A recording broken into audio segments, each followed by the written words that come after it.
My name is Chris Collins. Moi, c'est Dominique Boucher. Puis moi, c'est Laurence Arregui. Mon nom, c'est Samuel Landry. Je m'appelle Gabriel Robichaud. Je m'appelle Bianca Richard. I don't think the Premier of New Brunswick has the option to not protect French in New Brunswick because French is so entrenched in our rights as Canadian citizens, and that he doesn't have the ability to influence it negatively.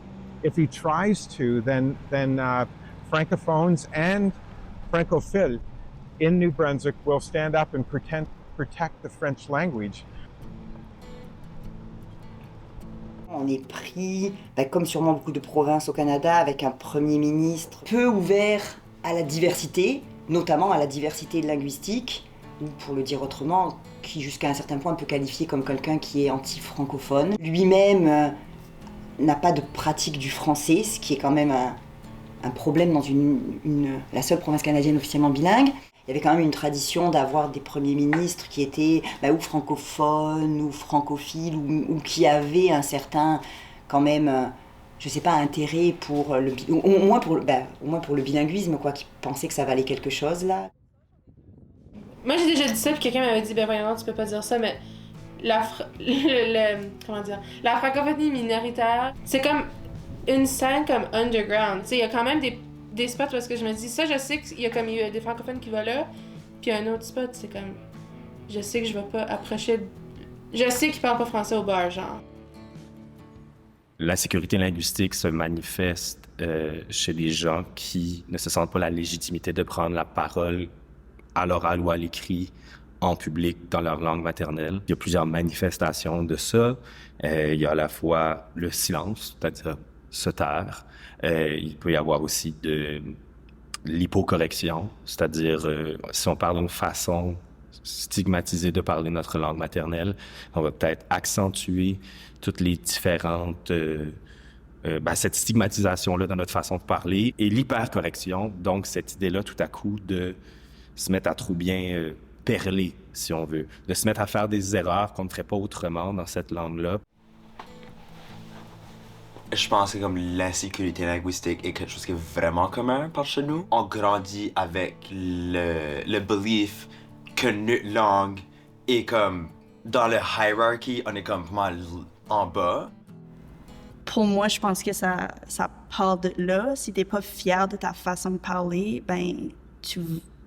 j'ai l'impression que tu as tendance à plus te retourner vers la honte.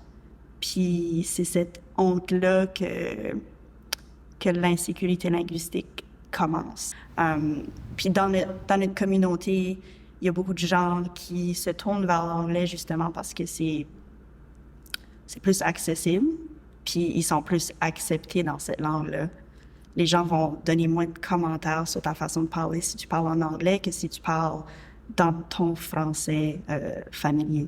Et c'est pas de ma faute si quelqu'un du Québec vient ici puis me dit qu'il me comprend pas. C'est eux qui m'écoutent pas dans le fond. Puis c'est eux qui réalisent pas que hey, t'es sur un territoire. Ils parlent comme ça sur ce territoire ici. Les commentaires qu'on reçoit sont souvent dans l'attaque, puis le blanc, puis que ça revient sur nous autres d'un coup. C'est sad parce que comme, de mon point de vue, la raison why que je veux pas changer la manière que je parle quand je parle à quelqu'un, c'est parce why que c'est ma job de switcher ma langue. Comme, si on est deux personnes qui communiquent puis on parle différemment, why que c'est ma faute, you know? Comme, c'est pas ma responsabilité que mon français est différent de le tien. In New Brunswick, what we need to do is we need to have more Anglophones participate in speaking French so that they're able to better communicate with our Francophones in the province. And there's better understanding of the two cultures. There's better trust within the two cultures. We do definitely need to improve our education system to include that. We need to integrate and give the opportunity for each culture to better understand each other. Through learning the language and through cultural exchanges within the province, because it remains an opportunity in New Brunswick. It's not 100% at this point. It's not good enough for New Brunswickers.